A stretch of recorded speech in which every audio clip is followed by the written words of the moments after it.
And our third goal for this year was developing a 5-year strategic plan. The Matatuck School District will engage in a proactive, collaborative, and transparent approach to navigating the complexities of changing demographics and fluctuating enrollment patterns while ensuring fiscal responsibility to ensure that Matatuck students continue to have the opportunities and support needed to meet the mission of the district. Our priority areas here, when you look at some of the things in front of us, is our fiscal responsibility. Our foundation aid cuts, reserves, as well as demographic shifts in our student needs. In our enrollment decline, this is something that we continually talk about. And then possible solutions, next steps. So really looking at this, why should this be a priority? Why a 5-year strategic plan now? We're kind of wrapping up. Your 5-year facilities plan is never done, so we've really gotten in need of that work done.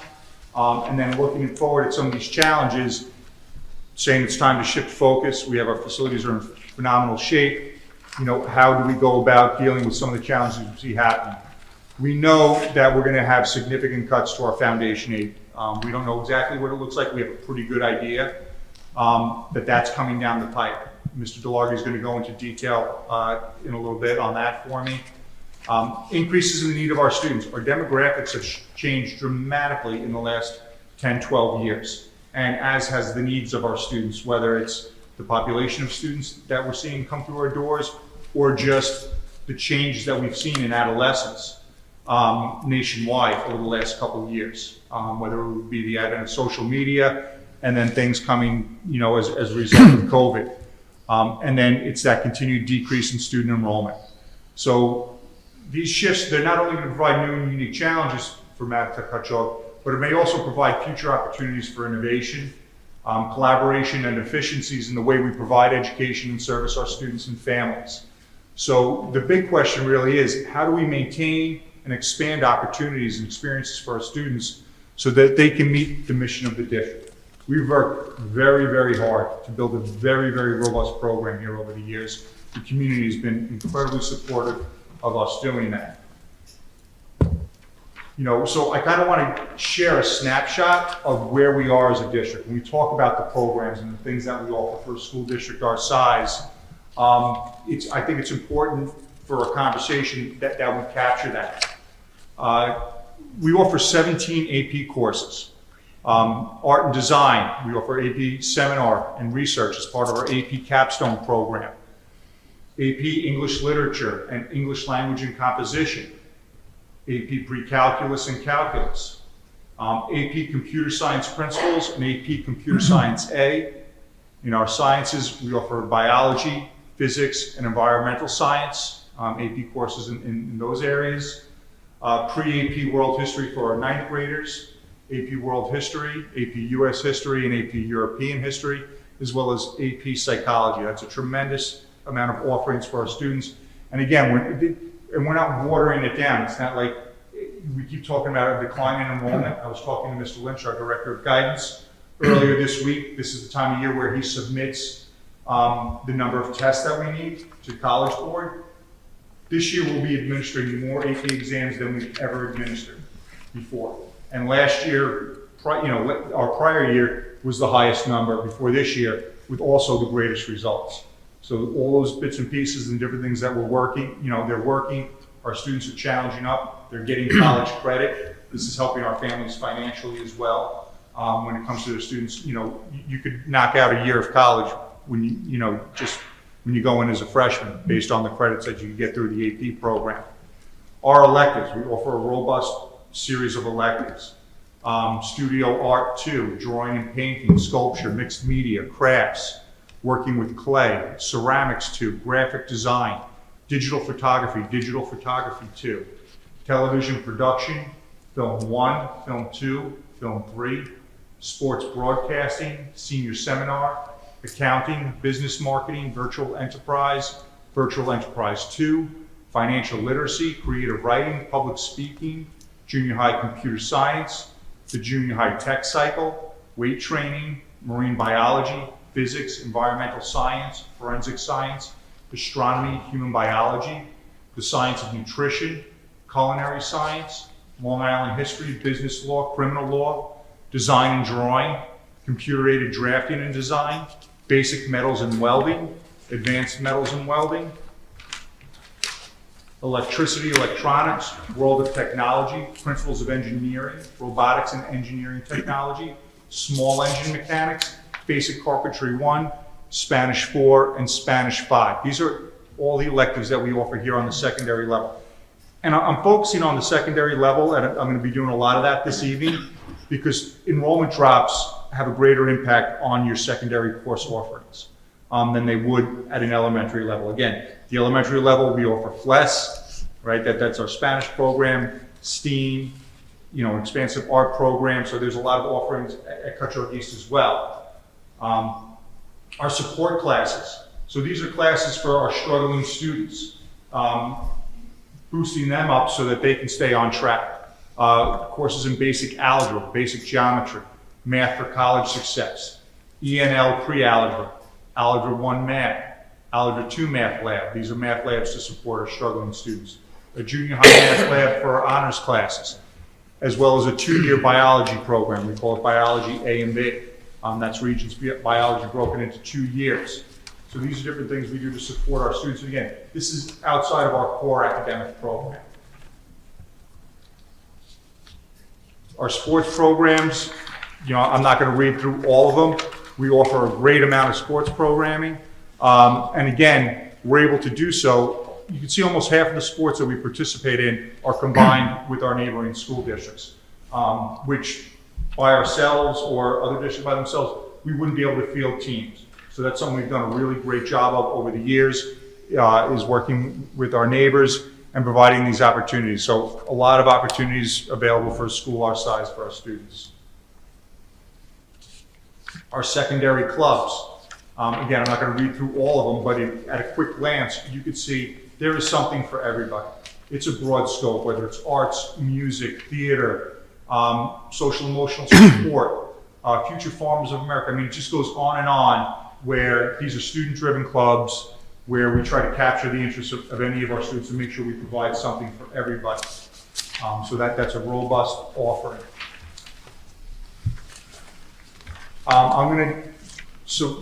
That's kind of a snapshot of where we are and some of the things that I'm concerned about when we look at the cuts in state aid, when we look at our declining enrollments, while our student needs are also increasing, the services that we have to provide students. With that, I want Mr. Delargy to talk a little bit about what we anticipate in state aid cuts, as well as our reserves and how we might be able to utilize our reserves going forward to mitigate some of this, some of the cuts that we may see. Thank you, Mr. Petretti. The one item that you talk about is foundation aid, where they're looking at cuts. Out of our $45 million budget, New York State gives us approximately $3 million of aid. That's the total amount, a little less than that. The largest area of aid is called foundation aid, where we receive $1.9 million, as you could see there. Our number this year is the exact same as it was last year. If you might remember from the budget discussions, Governor Hochul was trying to cut foundation aid from what you call safe harmless or hold harmless schools. Now, to give you an idea, we are what's called a save harmless school. What that means is the foundation aid formula, the amount that we receive is higher than what the formula really dictates. And that's because over the years, instead of them going back to the formula, they just added a percentage onto foundation aid, with the exception of last year where it remained flat. If we were, and last year, what they were looking is trying to take back the amount of foundation aid over the course of 2 years. What we're hearing now is they would be looking to take it back in a longer cycle, but it would be coming back. If you went under the current foundation aid formula, we as a district should receive $599,000. So just so you realize, we actually receive $1.3 million more annually.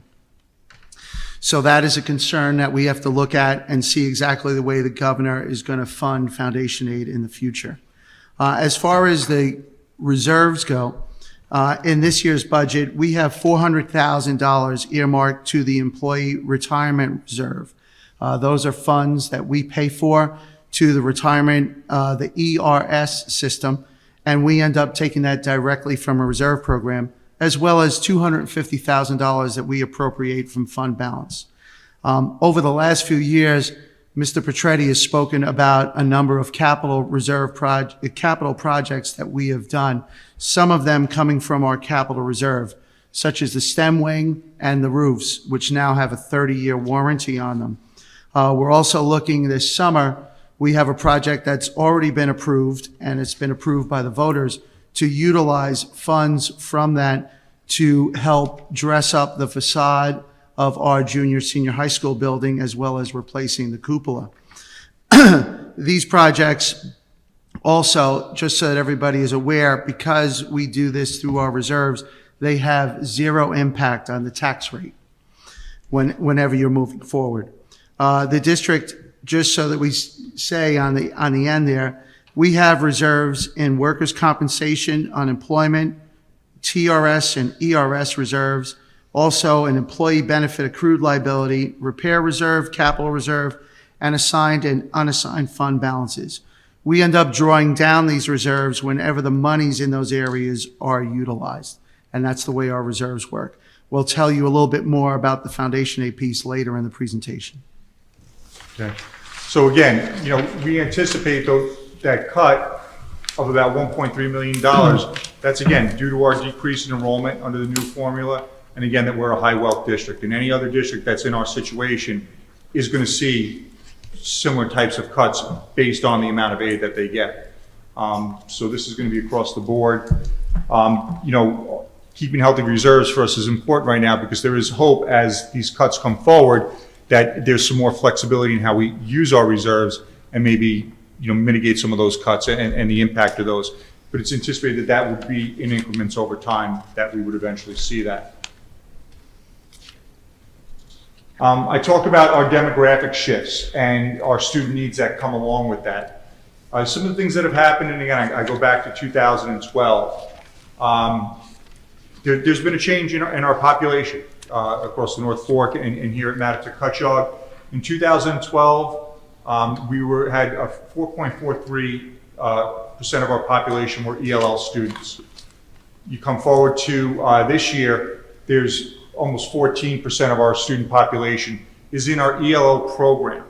Now our number of students, Hispanic students or students new to the country that have come to us is far greater. It's closer to 30%.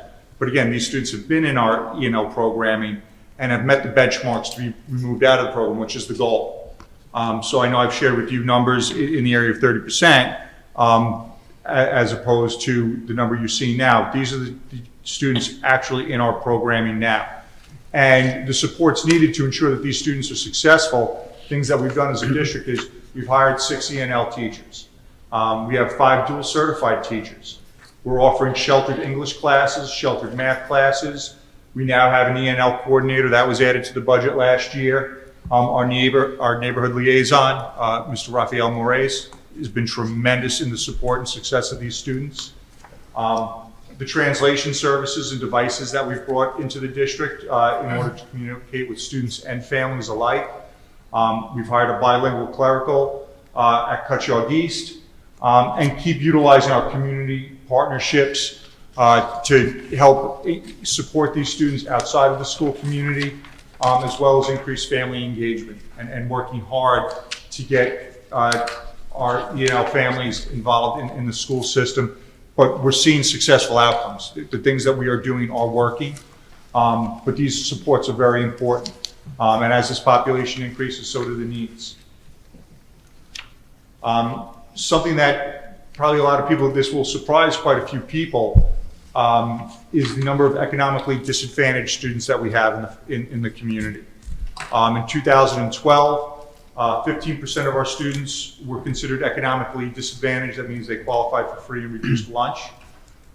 We are now upwards of 30% of our students are considered economically disadvantaged, which is not something you would think about when you drive around our community, but is the case. And then, the supports put in place Again, not that we're providing the free breakfast and lunch district-wide, but it's from, coming from federal grants. But we're at that threshold where all of our students now get free breakfast and free lunch every day.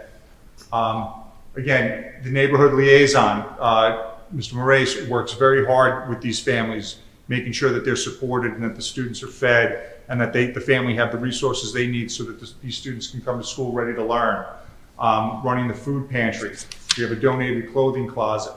Again, our community partnerships with CAST and others are incredibly important in helping these students and families and making sure that everybody has equitable access, that nobody's denied access to any of the things that we offer, whether it be field trips or anything else like that, based on their economic needs, that everybody has access to everything that there is here within the district.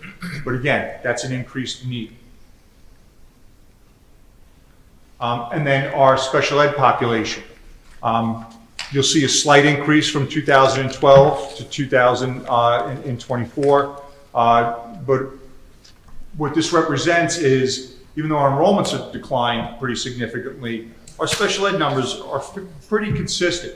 And again, the supports put in place to make sure that they're successful, and the supports put in place are working. When I go through the rosters and we talk about all the students that are registering for AP classes and taking these AP exams and getting these college credits, you will see special ed students throughout. And that was something that was not the case years ago. So the supports put in place to help these students is working. You're talking counseling, you're talking OT, PT, and speech services.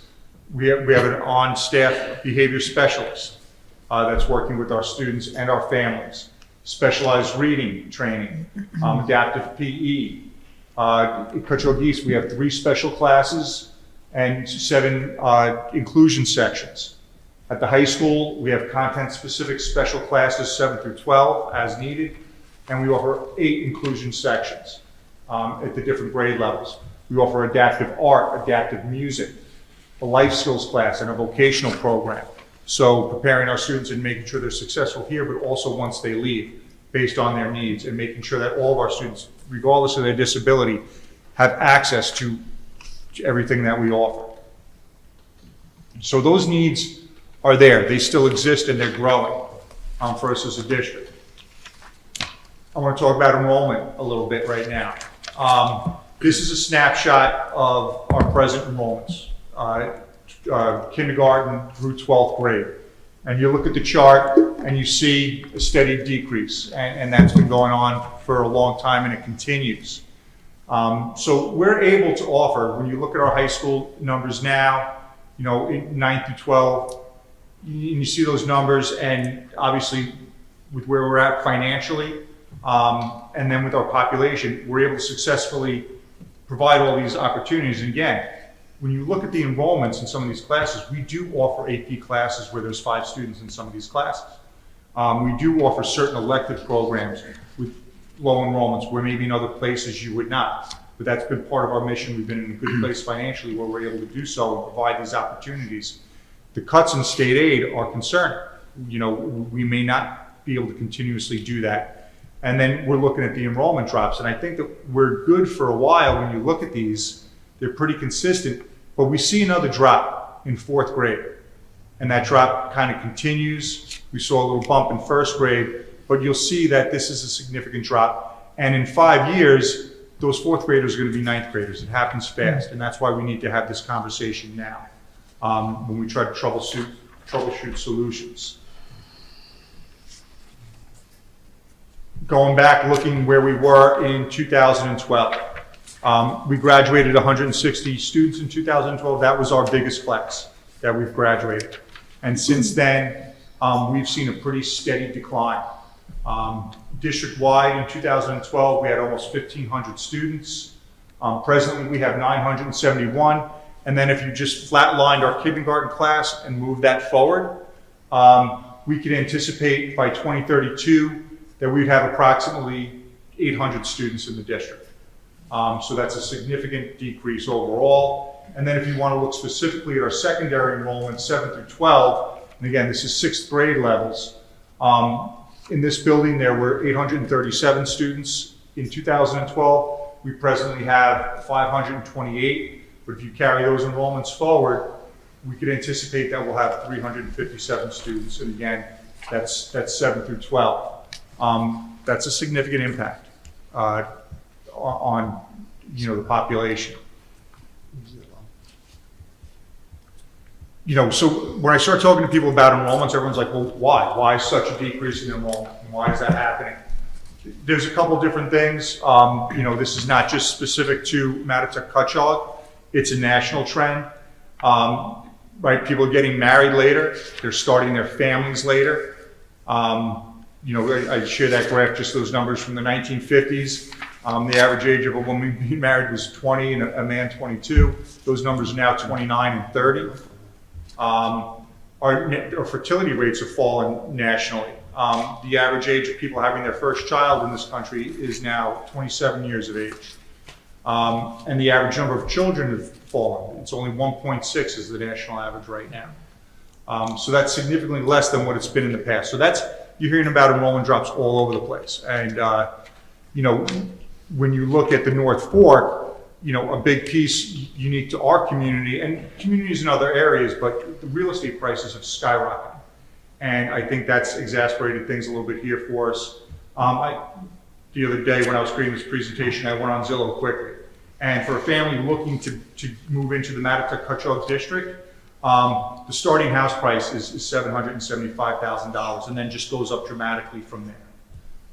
That's completely prohibitive for a young family or first-time homebuyers trying to come into the district. So that's provided another challenge for our families. So that's kind of the story about what is causing our enrollment declines here. So here we are, and what do we do about it? What opportunities does this provide for innovation, collaboration, and efficiencies in the way we provide education and service to our students and families? How can we ensure that our students have similar opportunities in sports and transcripts as those from larger competitive districts? We hear the word equity thrown around in education all the time. I think we need to think about the equity of our students here in comparison to students coming from larger districts that have broad opportunities. We're talking about their transcripts and just their opportunity to explore different career paths. How can we do our best to ensure that our students have those opportunities? So I'm going to share with you 3 different potential options, and I'm not leaning to one or the other. I think these are things that we need to begin to talk about. They're much more complex conversations than what we're going to have tonight.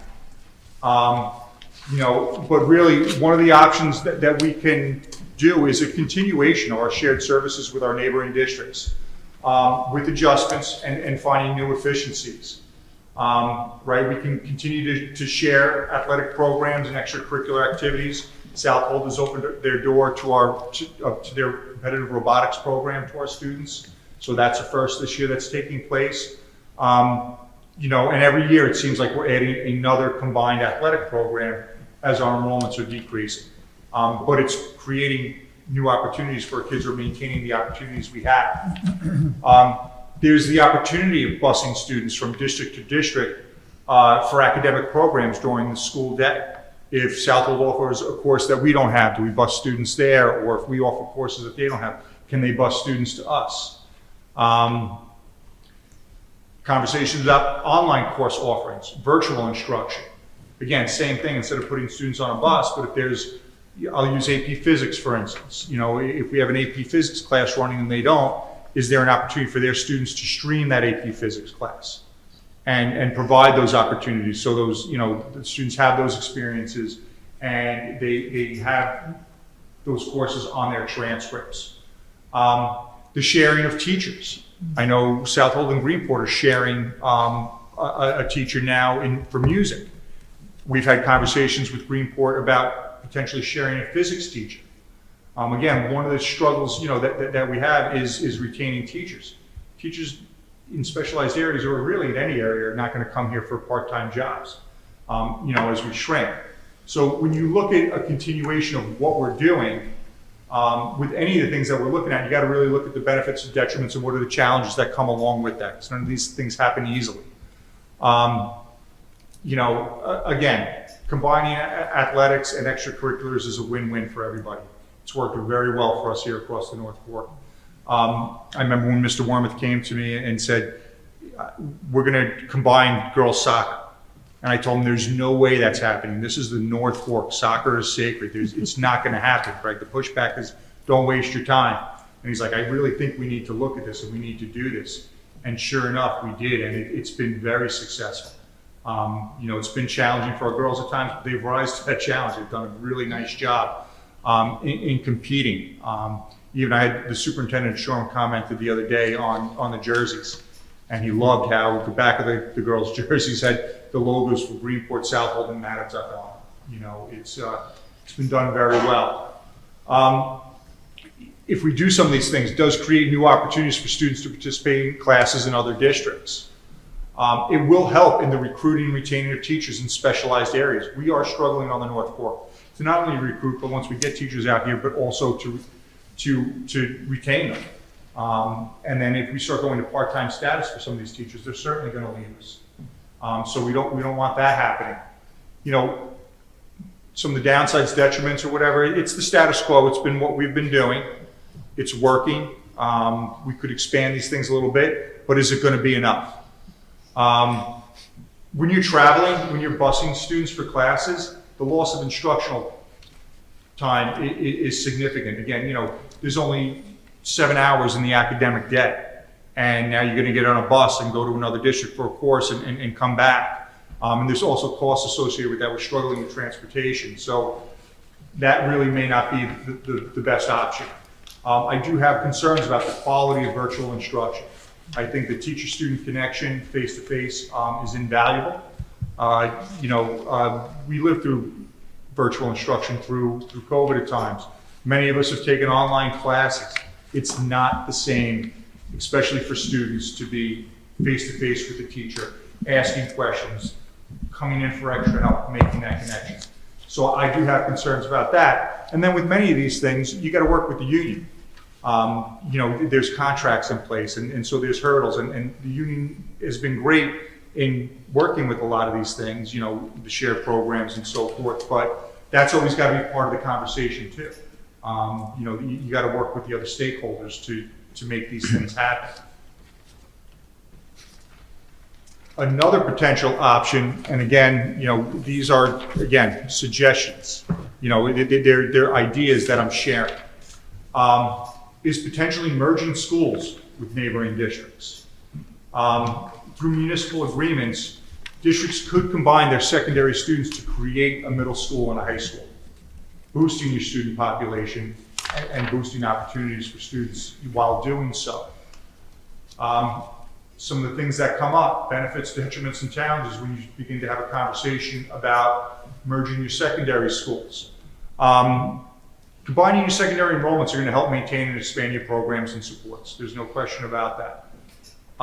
Students in your combined athletic programs, they're going to have greater access to extra help and extracurricular programs because they're going to be in the building in which, now our students, if you're in a combined program, that bell rings, you're hopping on a bus, you're getting in your car, and you're leaving, losing some of the other after-school activities that you may have if your practices and your competitions were on campus. Doing so lends itself to focused middle school and high school philosophies. Right now, across the North Fork, we're 7 to 12, and in some instances K through 12 buildings. Separating out a middle school and a high school will really allow you to focus on the philosophies associated with those buildings. We work hard at it here, and we do a pretty good job, but there's still challenges associated with that. You still have 12-year-old children in the hallways with 18-year-olds and in locker rooms and stuff. This would allow us to really separate that out. All of the school districts would be able to maintain their autonomy. You would still have, your school districts would still be in place, you'd still have your boards of education. All of those things would still stay the same, which is a benefit. And districts could opt to let a contract expire. You enter into a municipal agreement for 5 years or whatever, was agreed upon. And if the relationship is not working out, you have the ability to back out of it and go back to the way things work. Those are some of the things that I see where this model could provide some benefits. Transportation times are going to increase. You would make, the footprint larger of where the children are traveling from. But again, it's not awful. When you look at the size of Riverhead and you look at the size of some upstate school districts, geographically, we're still much smaller. Fear of losing local identity, school names, colors, mascots, right? These are things that we hold dear, that, are a hard thing to let go of. But again, what is the purpose of schools? It's to educate our students. These are challenges that you may have to consider overcoming. Natural tendency to resist change. This would be a tremendous shift. This is going to be hard for a lot of people. Some other challenges that come to mind. And again, these are just things in working with the admin team and doing some research that come up. There's also some unanticipated, but alignment of elementary curriculum. Different districts offer different things and prepare their students in different ways for the secondary level. We have to do some alignment there. Perception that communities are incompatible and that one may benefit more than the other, right? There's got to be a trust factor when you start looking at a model like this. Districts really need to trust the other school districts to take very good care of their children. Fear of job security and working with the unions. What kind of impact does this have on your staffing? And, I don't think that it would create a loss of jobs, but jobs would shift, right? If you're in a district that, you traditionally taught a high school course, you may now be in a position where you're now teaching middle school courses. So there'd be some of those shifts taking place. And as of right now, I was on the phone with the state last night, kind of pressing on them. In this model right now, there is no increase in state aid if districts were to go to this model. And I'm going to come back to that in a little bit, why I find that a little silly, and I express that to the state. Again, they have an initiative that I'm going to talk about in a little bit about regionalization, and here we are kind of leading the way. And why is there no incentive to do that? If it's so important for you that districts go in this direction, and we're looking at that, why is there no support to do that? And then really going, kind of into it, the potential of looking at school district mergers. And this has happened in communities, not often, but it's, there's at least 8 school districts across the state that I know have merged into 4. And there's at least 4 other districts presently looking at this. And I've been in contact with their superintendents, just trying to pick their brains on the process and what goes into it. But this is when neighboring districts merge into one school district. So again, a lot of benefits and detriments to that. And a lot of them are similar to going to a regional high school and regional middle school. But combined enrollments would help maintain and expand programs and supports. Again, our kids are here after school for their athletic programs. They have better access to after school and extra help. You're able to then consolidate your administrative functions across the districts. There's absolutely a per pupil cost savings associated with that. The smaller your school districts, the larger your cost per pupil tend to be, especially when you're trying to offer programming like we do. You get to combine all of the assets and resources from each of the school districts, both physical and academic. Again, your footprint gets larger, so there will be an increase in transportation times for students. That fear of losing local identity, school names, colors, and mascots is real, for sure. Again, this would be a tremendous shift. The natural tendency to resist change is a big part. And again, trusting each other, or the belief that one district's going to benefit more than the other, or that another district might drag a certain district down, or there's going to be all those perceptions out there that districts that go through this process have to overcome. Some of the benefits from the union, from the union perspective, is that when there are mergers, unions do get to pick the prevailing contract. Each of the different units would be able to choose which of the existing contracts they would want to operate under. But there is fear of job security when you combine districts, and there's a lot of work to do with the unions and getting them on board and supporting this. And a merger has never been undone. This is almost like once you go there, you really do not come back from a merger. Where the other option is you have that ability to back out if it's through a municipal agreement. But a big piece of this, and I'm going to ask Mr. DeLargy to speak to it, is the significant amount of state incentive aid from the state in the form of operational aid as well as construction aid for districts that go through mergers. This is a big push on the state side, and they do offer quite a bit of incentive aid to do this. Mr. DeLargy. All right, thank you, Mr. Petretti. Just to reiterate, these are different ways of looking at things with districts. If they're going to combine, remain the same. This is not in any way steering you in any direction. This is just to look at different items, which if you don't look at them, then it is a problem, because you have to at least look at what is out there and then make an informed decision. What you have in front of you here shows you about if it was a school district merger. As Mr. Petretti said, the other areas, whenever you're combining resources, there are no incentives for aid given out. The only time that they're giving out incentives in New York State is if two school districts combine. As Mr. Petretti also said, in the last number of years, they tried what was called consolidation aid. They put an incentive of a certain percentage that went over 5 years, in which after the 5 years it would run out, but it was a percentage on top of your foundation aid that was given. Just July 1 of this year is where they have significantly increased it, where you end up receiving what's called incentive aid that you see before you. When the two districts merge, they take whatever your foundation aid was the year prior, freeze that number, and then they add 40% on top of that for 5 straight years. After the 5 years, it comes down 4% per year, which is in addition to your aid. Now, this formula here, again, we don't know which way the state is leaning whenever they talk about what your future foundation aid is going to be. They don't know what they're going to say as far as what the decrease would be. But the way it is written now, and you hope it always remains the same, you never know, but the way it is written now in the bylaws with regard to this, your foundation aid freezes. So remember what we said earlier about where we're supposed to be, and that's some place that the state is going to try to get you to. This is what it would be based upon that formula. The second column that you see there, where it has the 599,000, that's what your foundation aid would be now if you went strictly by the formula. I carried it straight down, but realize if your enrollment goes down, that number is still higher than what it should be.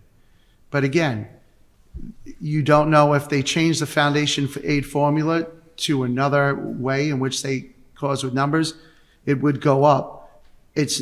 I will tell you right now, it's not going to go up to where we are, but there always could be changes. And the way they take foundation aid back from you can change. They might do it over 3 years, over 5 years, over 10 years.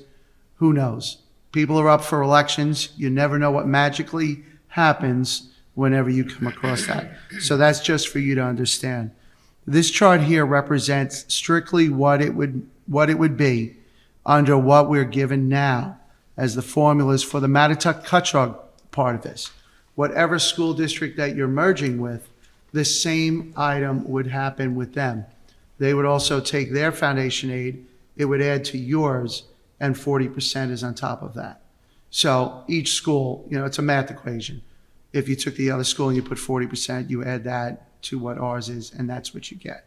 Excuse me, Charlie. Sure. So it's clear that if you merge, there's an incentive. There's an incentive if it is a total merger. And whenever you have a complete merger, you also have to show New York State how you are saving money because of that merger.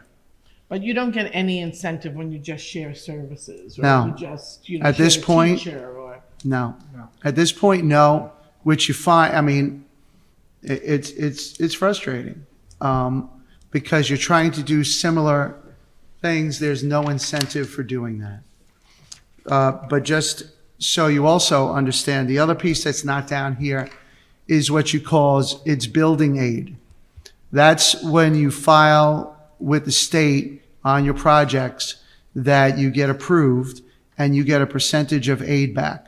Our school district, as it is with other school districts that have a very high combined wealth ratio, our building aid is 10%. 10% is the lowest you can receive. So just so that people are. You can't receive 0%. There's a 10% incentive. So that 10% incentive gives you 10%. If you combine with another district, what they do is they take the greater number on the building aid. So if you combine with a district whose building aid is 60% and yours is 10, you automatically go to the 60% aid, and on top of that, another 30% is added.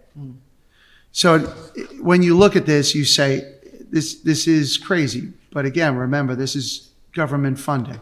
All right. So what you're looking at is you could have a district who's receiving 10% one year, combined with a district that has a higher building aid ratio, and go from 10% to 90%. And that's a scenario that is actually going on with the way one school district's looking at things. And guess what gets built whenever it goes up to 90%? That beautiful new, huge high school that you're looking at in that area, that the one school district who was only getting 10% didn't build it. But when you get 90%, magically it gets built. But this, again, is just to show you what it would be like on what your numbers are compared to what the formula is. I also have a column there that gives you the difference of what your current foundation aid is compared to the 40% that would be added on top. Because the governor might say, we're going to keep foundation aid where it is. This is just to show you what the difference would be. And it would be a little over, it would be $771,000. How about an incentive to pay someone to do the work, to look into whatever we would want to do? Like, Well, the other thing is, incentive for that? like we said, this is at the at the beginning, you have to have a conversation about it. But what they're doing is you have to look at resources to see, because you're going to, whatever route you go, there's studies that have to be formed. I know Mr. Petretti is going to speak a little bit more to that. There's a company, Questar, which is a BOCES, that can help in small detail that we're part of. They can help you, but nowhere near the study you have to So does the perform. state pay for that No, study? No, and I'll No. go into that in a little but bit. that's, what that looks like. I don't know if Charlie or Sean or Pat, right now, I don't know that we're looking at any major building projects. So we can receive 90% of nothing from the state for nothing. So it's really immaterial, you could. okay? And that's it. 90%. But the only part is, like you said, whenever you explain something, you have to put, the greatest part that we're doing here, and it could be whatever is decided, because that's what the people have to decide. You have to be transparent. You can't hold anything back. So even though, Doug, I know, instead of you getting 10% of nothing, I'm going to make sure you get 90% of nothing. So it'll be, but it's same, but you're right. But that's. The other fear is we get so much money back, that we don't get back unless we spend it. So now we're gonna spend it on things that we don't really need. I like that idea. Let's all That's spend where- a lot of money on things we don't need. I don't know. That's I where think I'm if you gonna ask, jump I in. think if you ask directors and principals when they come into the budget meetings with me, they don't really get too much on things that Yeah, that's true. they want. But I will say that they plan very well. And Charlie's put out the number of 90% building aid. There's no district on the North Fork that, they're all pretty close to the amount of aid we get. So those numbers are not reflective of what you would see with building aid here, but the foundation aid numbers are pretty real. Well, just regarding the building aid, with the merger, if you receive that, can you choose, you don't have to build a new high school, can you upgrade your facilities? Would we be able to choose how we use that Yeah, building aid? it would be the same way when we have done capital projects that we filed with New York State. That's strictly what you're talking about. It would be a capital project that you would file with the state where you would get additional aid on. And it would Instead go of out to 10 cents voter back on the approval? dollar, you get 40 cents back on the dollar. And voter, through the capital reserve, it would go through voter approval. You have to have voter approval to have a capital project. Yeah. And then Charlie, just to follow up on that, you would outlay the capital up front and then get it repaid over, is it 10 or 15 years? It would be normally, very rarely 10. It would always, pretty much it's always 15 years on whatever your money that you receive back. Yes. So that 90% that we get back, You're not getting it You're back, not so you getting it. can't have, but I'm just giving you the scenario. but if we were foolish enough to go and spend it, we're not gonna get it back the year we spend it. It'll be over 15 years. You know, what you're looking at, yes, if you're doing a, So we're gonna have interest charges, expense charges on that, with all that money that we have to carry, the taxpayer has to carry. But they'll get it back after 15 years. Okay? just so you know, whenever you do get it back over 15 years, there's a percentage that you actually do get back from the state that they have to give you also on your money. But you realize you're only getting 10% of that money back, in which you're getting interest on that only 10% of the money. So this would be if you came to and you had a similar district, you're now getting 10%. You're getting a percentage back on 40% of your monies over the course of time. So yes, you would have interest rates on one end, but the state also pays you an interest rate on what they're paying back. So there's different terms like arbitrage and that you can't. So you do make it, but again, you're not getting 95 cents on the dollar or 90 cents on the dollar. You're getting a smaller amount. Thank you. And those conversations are so far away, if they're ever even gonna happen. Sure. So again, so next step, so right, this is here's what potential options. You know, the board really needs to determine the direction. Do we just want to, you know, continue to work, you know, with our neighboring districts as we have and just kind of looking, you know, the administration to look at other ways to expand opportunities by working together? Do we want to potentially engage our neighboring districts in a conversation, right? And you know, that would be the next step. If you were gonna go in any type of direction, I think you would have to explore partners, reach out to our neighboring districts, see who is interested in this conversation. This conversation could be dead in the water if nobody's interested, right? That could easily happen.